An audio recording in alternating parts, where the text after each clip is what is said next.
This is a PAL 242 multivariate presentation done by penobscot11 on the support for federal equalization payments in Canada.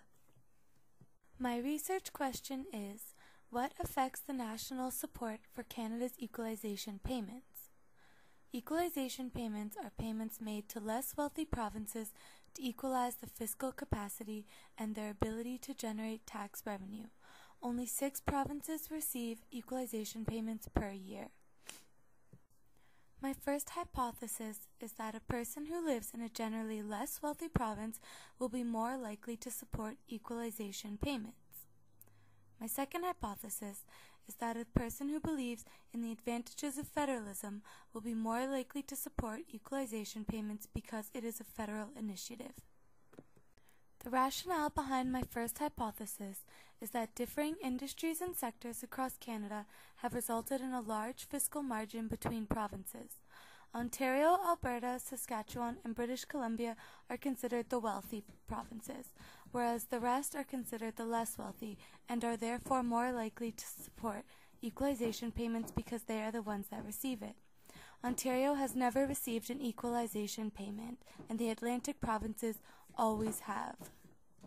Federalism is defined as the division of power between federal governments and provincial governments. Therefore, the rationale behind my second hypothesis is that a stronger belief in federalism shows an overall stronger support for the government and the initiatives taken by it, meaning a stronger overall support for equalization payments. My primary hypothesis is that less wealthy provinces and a belief in the advantage of federalism will lead to a strong support for equalization payments.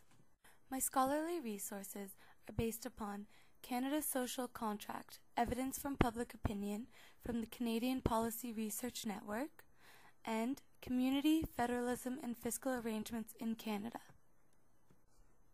My dependent variable is, as you may know, under federal equalization payments, money is transferred from the richer provinces to the poorer ones in order to ensure that Canadians living in every province have access to similar levels of public services.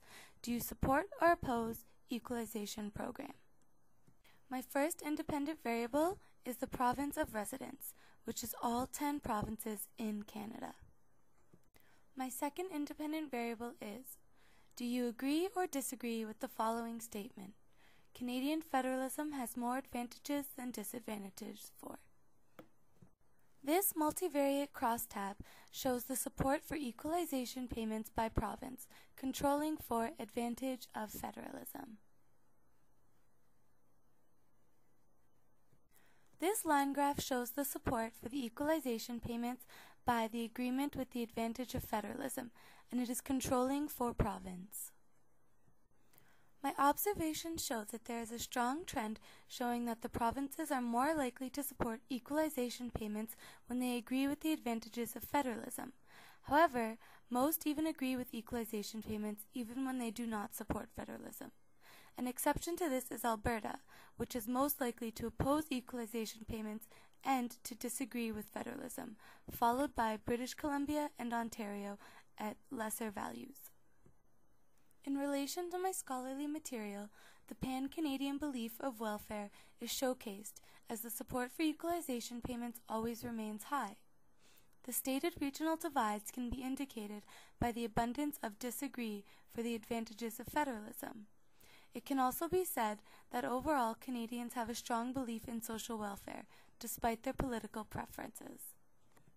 My regression results show an explained variance of 6%, and it is indicated in the support for the equalization payments. Also, the B-values show that agreement with federalism indicates a negative change of 9% on province and support for equalization payments, whereas province indicates a minimal 1% change on agreement with federalism and support for equalization payments. An assessment of the regression results shows that the beta values indicate that province has a greater impact on the agreement than the agreement with federalism. Regression indicates that neither variable results in a major change in the other, nor in the final outcome. In conclusion, my first hypothesis based on less wealthy provinces and their support for equalization payments has proven to be true.